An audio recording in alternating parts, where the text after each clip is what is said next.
Welcome to today's Psych with Sigmund, where we explore the fascinating world of psychology and uncover the complexities of the human mind. I'm your host, Sigmund, and today we're going to delve into a captivating topic, Stockholm Syndrome. So, what is Stockholm Syndrome? In simple terms, it's a psychological phenomenon where individuals develop a strong emotional bond with their captors or abusers, often leading to a paradoxical sense of loyalty and affection towards them.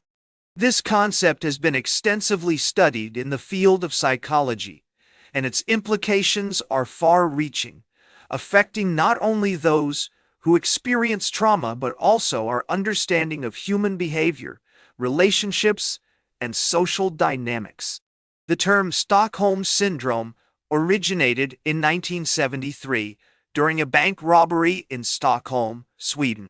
The robbers took several bank employees hostage, and over the course of 6 days, the hostages began to sympathize with their captors, even defending them against the police. This unexpected behavior sparked interest among psychologists who sought to understand the underlying mechanisms driving this phenomenon. From a theoretical perspective, Stockholm Syndrome can be explained by several psychological frameworks. One key concept is trauma bonding, which refers to the intense emotional connection formed between two individuals when they share a traumatic experience. This bond can be incredibly strong, leading to a sense of loyalty and devotion towards the person who inflicted the trauma.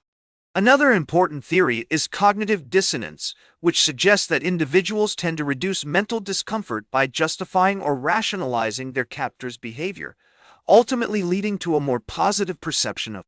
Research has shed significant light on Stockholm Syndrome, with studies demonstrating its prevalence in various contexts, including hostage situations, abusive relationships, and even cults.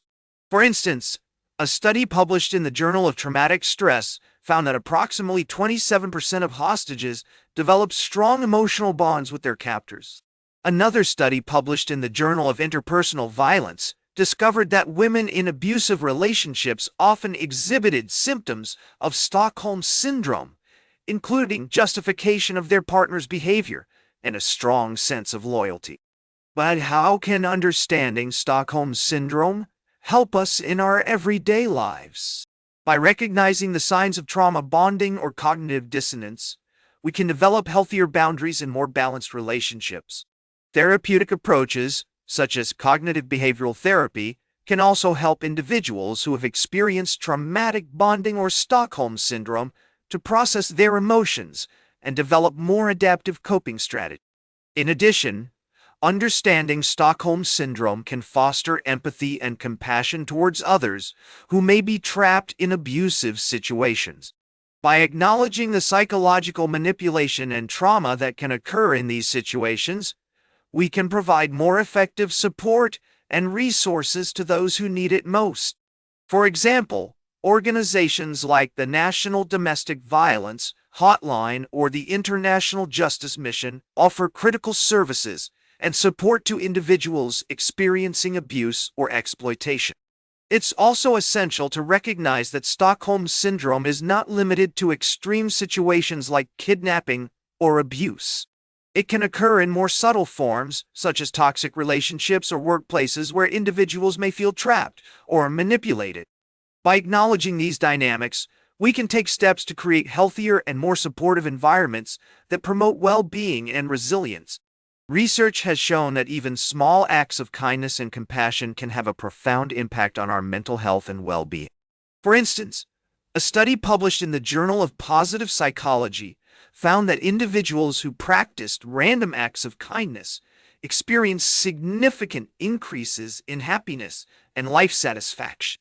By incorporating more empathy and compassion into our daily lives, we can create a ripple effect of positivity that can have far-reaching consequences. In conclusion, Stockholm Syndrome is a complex and multifaceted phenomenon that highlights the incredible flexibility and resilience of the human mind. By understanding this concept, we can gain a deeper appreciation for the intricate interplay between our thoughts, emotions, and behaviors, and cultivate more empathy and compassion for ourselves and others.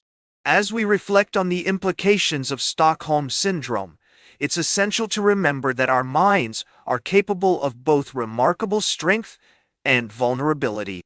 By acknowledging and working through our emotional experiences, we can develop a greater sense of self-awareness, build stronger relationships, and foster a more supportive community. That's all for today's Psych with Sigmund. Remember to like, share, and subscribe. And until next time, may your ego find balance between pleasure and reality.